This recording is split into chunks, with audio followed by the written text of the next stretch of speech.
Just like pretty much all of the other Worms or Party training disciplines, Advanced Move and Fire training has the stop timer while firing mode on, meaning if you spam the weapon you are using, then your time will still be amazing, usually under 60 seconds or so.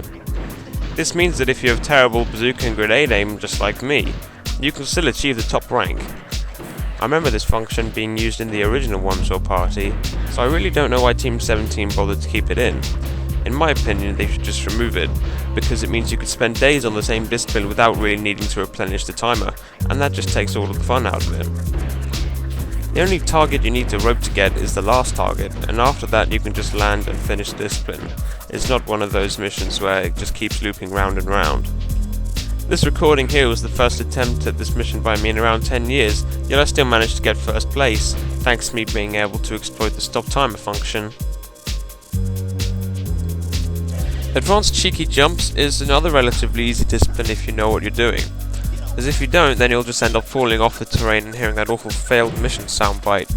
The principle is simple: just walk up to each mine until it activates, turn back, and backflip just before the explosion, so you avoid the enemy worm as it falls down the rooftops. Each miner is set to explode 3 seconds after activation, which means you'll hear 12 beeps from the mine before it explodes.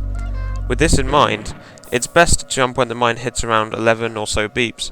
However, after years of experience of this game, you'll know when a 3-second mine is going to detonate without counting the beeps anyway. The only part of the discipline I consider difficult are jumping between the rooftops, as it isn't hard to fall into the gap between two of the rooftops. If you aren't sure what jump to use between the rooftops, I use regular jump, and then backflip. Be sure to align your worm near the edge of the rooftop before jumping, and you should be just fine.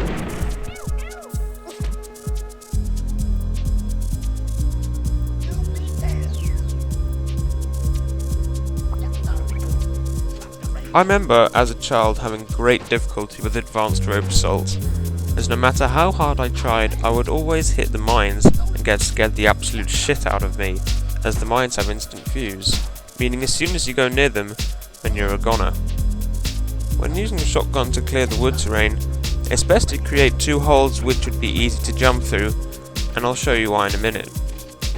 As of now, I don't know why there are mines on the barbed wire, as you don't go anywhere near them, but maybe there's a strategy to this discipline that I'm missing. But anyway, this works just fine. The only case I've seen anyone go above the wire is in a speedrun video, and that's utterly ridiculous. The last part of this discipline is rather difficult if you aren't too experienced with roping. However, the rope is very long in this discipline, so you can just make your way from the upper sandbag to the brick wall with ease. The crate contains a handgun, and all you have to do is simply kill your enemy. However, if you end up killing him, so he dies right next to you and the explosion kills you, it doesn't matter because the main aim of the discipline is just to collect the crate and kill the opponent, so if you die, you'll still succeed the mission. If you use your shotgun incorrectly, then this could happen.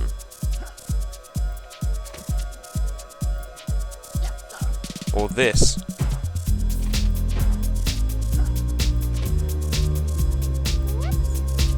Or if you're really unlucky, then this could happen.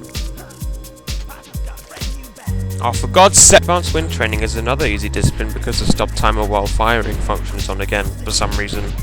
This discipline involves you having to hit 4 targets whilst using the wind to guide your bazooka over the rock and onto the targets. You start with 80 seconds, and as you will see by the time I finish the discipline, the timer will only have reached 70 seconds, meaning it only took me 10 seconds to complete.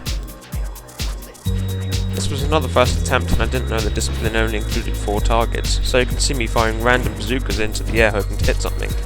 This only led to me wasting around 6 seconds of my time. Advanced digging is definitely my favourite discipline in the advanced category. I just love being able to fall from great heights with the drill and not take any damage at all. After the drill jump, you'll want to use 2 blowtorches slanted upwards, followed by a fire punch to elevate yourself a tad. Then use the shotgun to elevate yourself a bit more, so you can blowtorch your way under the mines. Then you can use 3 blowtorches followed by a shotgun, then another 2 blowtorches followed by a shotgun, then drill jump to the crate at the end of the discipline. You see those 2 crates there? They're completely useless. I didn't know you could do this drill jump years ago when I was a child, so I had absolutely no idea how to complete this discipline. Advanced shelter training is a really boring discipline. It involves you using girders to stop yourself from being swallowed by the rising water, whilst defending yourself from a level 5 AI worm trying to deplete your shelter and kill you using cluster bombs. To start this discipline, I used a long steep girder tending to the left to raise myself from the platforms, then went to the bottom of it to hide myself from the enemy cluster bomb. Then I simply set up a quick girder defense. After the enemy worm has 14 turns, it will drown. One thing that makes this mission even more annoying is that you aren't given a skip rope or surrender, so if you activate the girder you can't move your worm until after you've placed it. Another thing is that you have a limited radius in which you can place your girder, which is necessary because if there were no bounds you could just place a girder right next to the enemy worm so it can't move. In my opinion, the shelter aspect of this mission is more important than keeping yourself from the water, as signified in the name. But if you're hit by a shell from the cluster bomb, or the cluster bomb itself, then you're probably either going to lose all your health or fall into the water.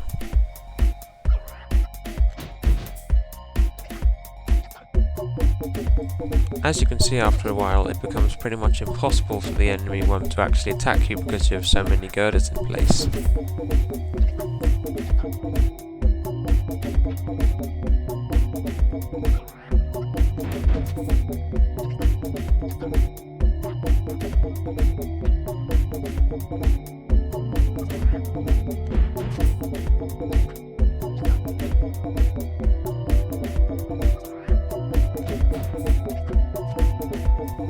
There we go. To finish off the advanced training disciplines, we have this leviathan of a terrain called advanced movement. At the start of this discipline you can just hit enter to jump 6 times without pressing left or right to progress through the map. If you want to improve your time a little more, you can damage boost off that oil drum, which will blast you forward a bit. This is the sort of discipline which becomes easier after you know how to traverse your way through the terrain, as at a first glance this map looks absolutely horrible. At this bit right here, you want your worm to be just on the peak of that pink bit, jump forward, press right about 3 times and then backflip, and you should make it. This crate, it boosts your time and it also includes a parachute, and so does this crate. So all you need to do is press F8 to prime the parachute and then jump your way across these mines. After you reach the 3rd dot, you want to use your parachute to float down, otherwise you'll just get hit by the mine. Then you can use the fast walk to get these mines out of the way and then hit the last mine, and then you can just parachute your way gracefully to the bottom. Looks easy, doesn't it? Well, it's not.